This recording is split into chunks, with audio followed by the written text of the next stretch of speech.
आप सभी का खैर मकदम है आपके अपने official YouTube channel chalk and duster academy में एक बार फिर से। और आज हम लोग बात करेंगे central university entrance test UG के हवाले से।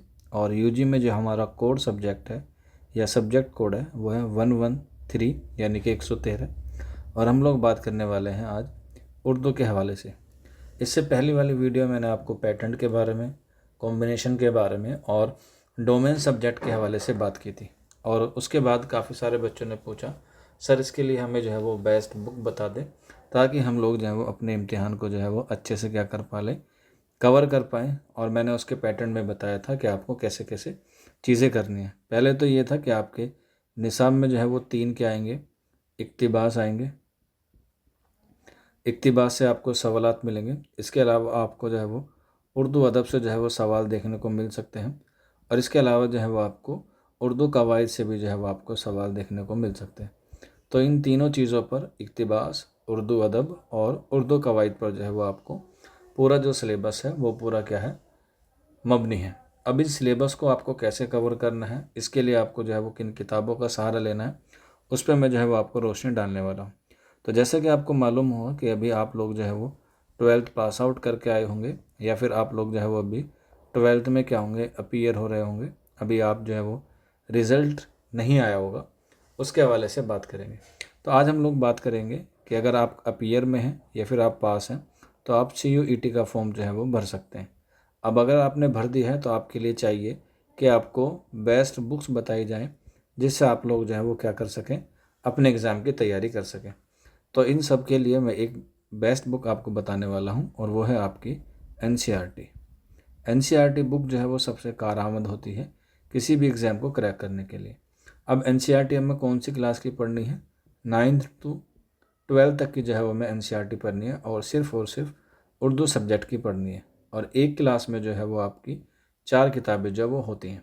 फॉर एग्ज़ाम्पल जैसे अगर हम लोग बात करें 9th में, तो 9th में जो है वो 4 किताबें हैं। जैसे पहली आ जाती है हमारी नवाए उर्दू, इसके बाद दूसरी आ जाती है गुलजार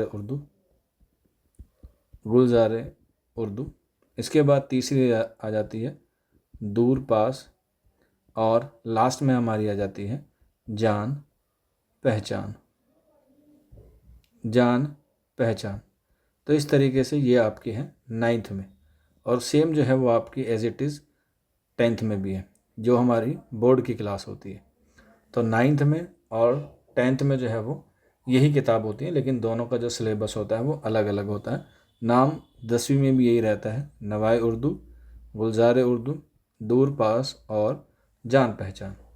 इसके बाद जो हमारा दूसरी क्लास होती है, जो हम लोग 11th और 12th को मानते हैं, जिसमें हमारी 12th बोर्ड की होती है, उसमें भी 4 किताबें होती हैं। जैसे खयाबान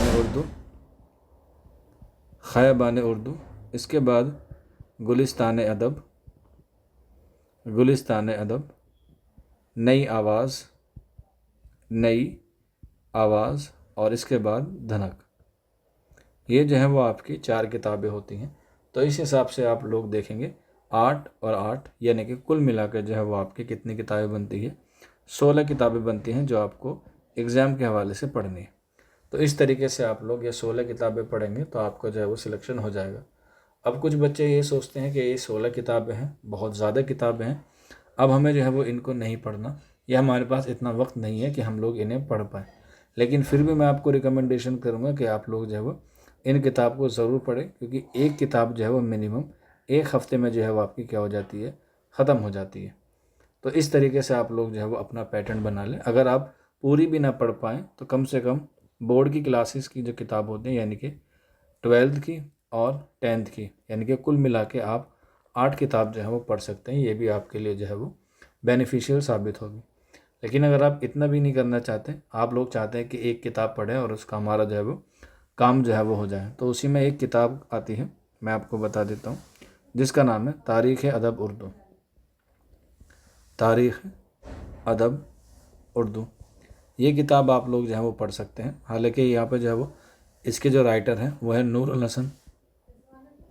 हसन नकवी साहब की ये किताब है। आप लोग जो इसे पढ़ेंगे तो आपको जो है वो ये मिल जाएंगी। हालांकि ये किताब दूसरे राइटर के नाम से भी आती है, जैसे राम बाबू सक्सेना। राम बाबू सक्सेना, तो ये किताब आप लोग लिख सकते हैं। तारीख़ अदब उर्दू नूरुल हसन नकवी की है और राम बाबू सक्सेना की है। हालांकि तारीख़ अदब उर्दू जो है वो जमील जालबी की भी है, वो आपको नहीं लेनी है क्योंकि वो हायर लेवल पे आ जाती है। तो इस तरीके से ये आपकी क्या हो गई, बेस्ट बुक हो गई। इसके साथ साथ आप लोग जो है वो MCQ लगा सकते हैं और MCQ के साथ साथ आप लोग जो है वो PYQ की भी क्या कर सकते हैं, तैयारी कर सकते हैं। तो ये जो किताबें मैंने आपको बताई इसमें थोड़ी सी कवायद होती है, थोड़ा सा अदब होता है और थोड़ा सा इक्तिबास होता है, लेकिन फिर भी आपके एग्ज़ाम में जो मेन रोल अदा करती है वो करती है ग्रामर। अगर आप लोग ग्रामर पे कमांड हासिल कर लेंगे तो आपका जो है वो सिलेक्शन के चांसेस जो है वो ज़्यादा होते हैं, क्योंकि अदब जो है वो काफ़ी बड़ा है, लेकिन जो उर्दू ग्रामर होती है यानी कि जिसे हम लोग कवायद के नाम से जानते हैं, उर्दू कवायद, अगर आप लोग उस पर कवर कर लेंगे तो आपके जो है वो चांसेस हैं कि आपका सिलेक्शन हो जाएगा। इसीलिए आप लोग अगर चाहते हैं कि आप लोग ग्रामर पढ़ना चाहते हैं या उर्दू कवायद पढ़ना चाहते हैं तो आपकी जो क्लासेस हैं वो ऑलरेडी चल रही हैं उर्दू ग्रामर की 9045220432। इस नंबर पे आप लोग जो है वो रब्ता कर सकते हैं। कोशिश कीजिएगा व्हाट्सअप करें और व्हाट्सअप पर आप अपना नाम, अपने स्टेट का नाम और CUET UG ग्रामर लिख के मैसेज कर देंगे तो आपको जो है वहाँ पर सारी इन्फॉर्मेशन जो है वो ऑटोमेटिकली मिल जाएगी और इस तरीके से जो है वो आप अपने गोल पर या अपने ख्वाब को जो है वो मुकम्मल कर पाएंगे। आज की वीडियो में इतना ही था। उम्मीद है आपको सारी चीज़ें समझ में आ गई होंगी। फिर भी कोई डाउट रहता है या कोई क्वेरी है तो आप लोग नीचे कमेंट बॉक्स में या फिर आप लोग हमारे व्हाट्सअप नंबर पर भी हमसे रब्ता कर सकते हैं। आज की क्लास में बस इतना ही। शुक्रिया फॉर वॉचिंग दिस वीडियो।